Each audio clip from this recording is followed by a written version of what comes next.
Hey, Marnie. Hi, Jeff. What do David Bowie, Carrie Underwood, the Monkees, and Elvis have in common? They're all singers? Come on. They recorded at one of the coolest places that we've ever been. Oh, Studio B. Studio B. Yes, in Nashville, Tennessee. And, we took an epic road trip up there, and there was just so much cool stuff to see. If you are in the area, this is a must-do. Hands down, takes precedence over everything else. You have to go to Studio B. And the cool thing is, I love country music, and so we had to go to the Country Music Hall of Fame, and guess what? The Country Music Hall of Fame owns Studio B, and so you can get a ticket, with both. A package deal, and they will shuttle you over there, and they will give you a tour. It's included in the price, and remember, teachers, they offer a discount, so that saves you several dollars. It was actually, I think, between 10 and 15%, somewhere around there, that we saved per ticket, because all we had to do was pull up our teaching certificate and show them, and they were, cool. They did it. They were really cool about that. Yeah, they were. And it's, our tour guide, I have to say, was absolutely amazing. Now, being a history teacher, I am somewhat of a tour guide snob. Oh, really? I don't think I know more than everyone. But you know the good ones. But I know a lot of stuff. And so whenever I get a tour guide that goes above and beyond, that's entertaining, informative, and kind of checks all the boxes, I am truly amazed, and I appreciate that so much. And I think the fact that he was a performer as well played into how good he was, because he loves it. There's a genuine passion for it, and it shows through. One of the cool things is the just country music in general. When this was established, it was opened in 1956, and they closed it in around 1977. Yeah. And so in that period of time, it is truly amazing what was recorded during that period. Oh yeah, during those 2 decades of the studio's existence, over 60% of Billboard's country music magazine hits were recorded there. There were over 35,000 songs recorded in that studio. That is so hard to believe, because it's just amazing when you start hearing all the names that recorded there, and you go, wait a minute, was this song recorded there, or this one? It's so cool. And it came around at a time when country music was on the upswing, and it's I don't know if we call it the golden age or whatever, but so in the 1950s, mid 50s, we had people like Elvis coming on the scene and people like that. Well, you had Chet Atkins, who was country music guy. Himself, he was a famous guitarist. And he and Steve Scholz basically created this studio, and it becomes, kind of the center of country music for, 2 decades. Yeah, and, it's crazy to me. They were talking about how country music has adapted. Country music takes inspiration from other genres and adapts it. And that's what keeps it so relevant. It once you start looking back at it, you can see it, but you really have to go, wait a minute. Oh, yeah, that does have a rock beat, or that does have a pop beat. It's crazy that it just flows over the years so well. And our tour guide, he talked about that. And, for me, I'm a country music purist. Oh, yes, you are. I love old school. Time out. We're not just talking old school. We're talking very, very old school. like your great-grandparents' music, okay? And, and I love that. And, and I used to say, well, nothing good's been produced in the last 10 years, and now it's 20 years, now it's 30 years. And no, I'm just kidding. There are some good country music artists out there. But when we went to the Country Music Hall of Fame, I was kind of looking around, and I said, oh, I didn't even recognize this group as being country, or something like that. And what our tour guide was explaining is that whenever something becomes popular, a new sound, which even at one point the Nashville sound was yes, and then kind of outlaw country that has a crossover, and then you have the Eagles, and then even now with Taylor Swift. Yeah, Linda Ronstadt. I mean, a lot of the greats. And what I thought was cool is that he was explaining how it takes what's popular in other genres and then applies it to country music. And I'm still like in its own way. Yeah, and I'm still like, I don't know about all that. But then when he brings back the point, well, if you get somebody interested with country music because of this person, then they go back and study the roots of it, and then they become a fan of the stuff that I like. Well, not always, but in a lot of cases, at least you could respect, yes, what it I is. I do respect it, absolutely. What amazed me was how tiny the studio was.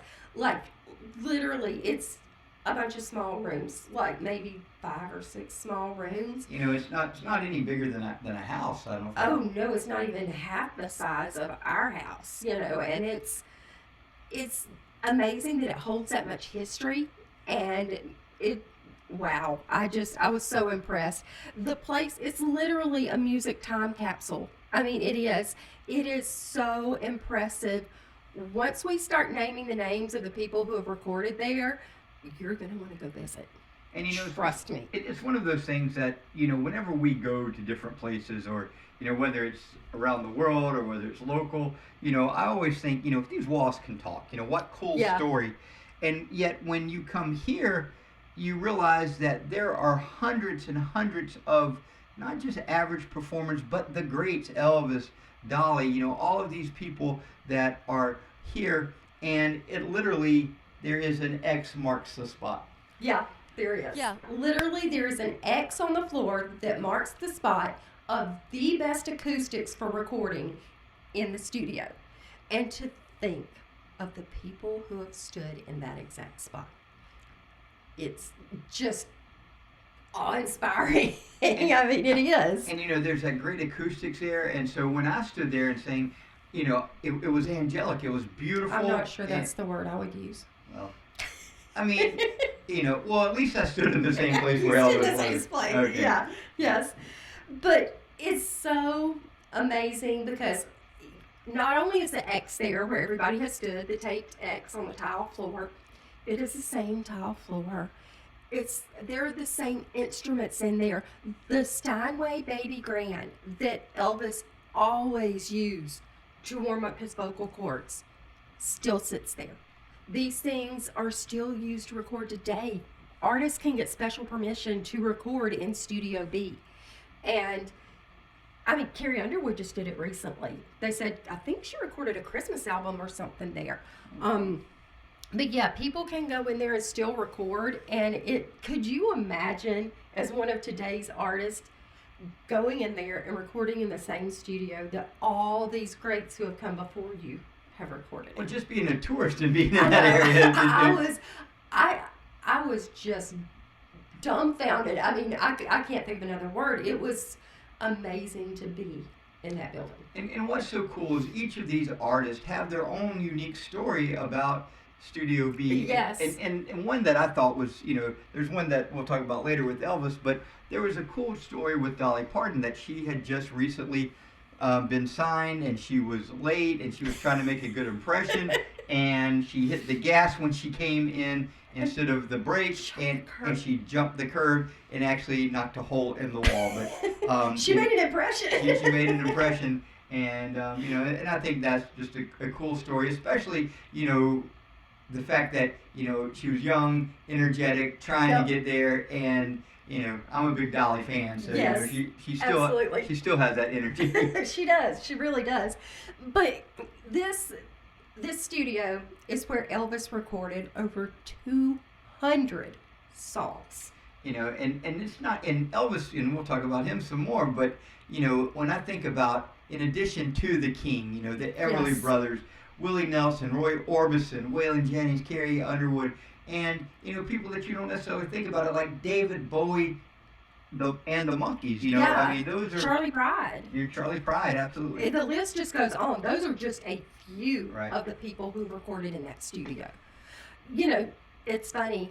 Speaking of Dolly, she wrote her famous songs, her 2 probably more famous songs, Jolene and I Will Always Love You. and recorded them in that studio. And it's funny because there was a whole ordeal with Dolly and Elvis about I Will Always Love You, because Elvis actually found the sheet music to that song in the studio and wanted to record it. Yeah, and so the issue was that he told Dolly that I want to record this, and so she was so happy because, hey, here's a song I wrote. Elvis was the most popular guy in the world at this point, and so she calls all of her friends and, hey, Elvis is going to record this. Elvis is going to record this, and then later that night, Colonel Tom Parker, Elvis's manager, calls and says, well, if you want him to record this, we want half. And Dolly said, but I don't want to give up that percentage, and and here she is, still fairly young but popular. But this is Elvis and Elvis's manager, the biggest guy in the business, and she stands her ground and refuses to do that. That's okay. Whitney recorded it later, and Dolly made some good money off that. A matter of fact, Dolly said that she made so much money off of that, she could have afforded to buy 10 Gracelands, yes. which I thought was a pretty cool story. Yes, and we're going to leave you with one other story. And this, you're going to have to do a little bit of research, but it's worth it, trust me. So pull up Spotify or whatever you use to listen to your music, Amazon Music, whatever you use, Apple Music. You're going to want to listen to Elvis's Are You Lonesome Tonight? Toward the end, there is a click. And I'm going to explain that in a minute. First, you need to know that Elvis did not like this song. He did not want to record it. He hated it. And they were in an all-night recording session. Right. He was done. He didn't want to hear this song. He said, I'm not recording it. And then he finally gave in, and he said, I will give you one take. That's all you get. So they were recording it. Someone stood up and bumped Elvis's microphone with their head, and it glitched it. So instead of making him start over, they took the tape, because that's what they used to use when they recorded it. He refused to start over. Yeah, he refused to start over. They spliced it and sealed it up with a piece of Scotch tape. If you listen to that song today, towards the end, you will hear a click, and that is where the person hit their head on Elvis's microphone when he was recording it. And that becomes one of his most famous songs. Yes. Are You Lonesome Tonight? Go listen to it. But that's going to do it for today, guys. Thanks for hanging out with us and listening to our experience at Studio B. And seriously, if you have the opportunity, please go check it out, because it's amazing. And one thing we will encourage you to do is, hey, you may go, like we went to Nashville, but then our next broadcast is going to be about our trip to Mammoth Cave. So you could go one place and kind of look around and say, hey, how far is so-and-so? And let's try to make that happen. So, and explore. We're always interested in, we don't get nearly enough feedback from you guys. Yeah, we want to hear where you're going. We want to hear your stories. We want to hear things that you like, places that, you ate, or great experience you had, or if you had a great tour guide. Those are all things that we like to hear about. And tell us places that we need to go. I mean, there are tons of places we may not know about that we would love, and we hope we can inspire you to go to some of these places. But just remember, follow along, hit that subscribe button, follow us on social media, and remember, break the monotony. Not the bank. Bye, guys.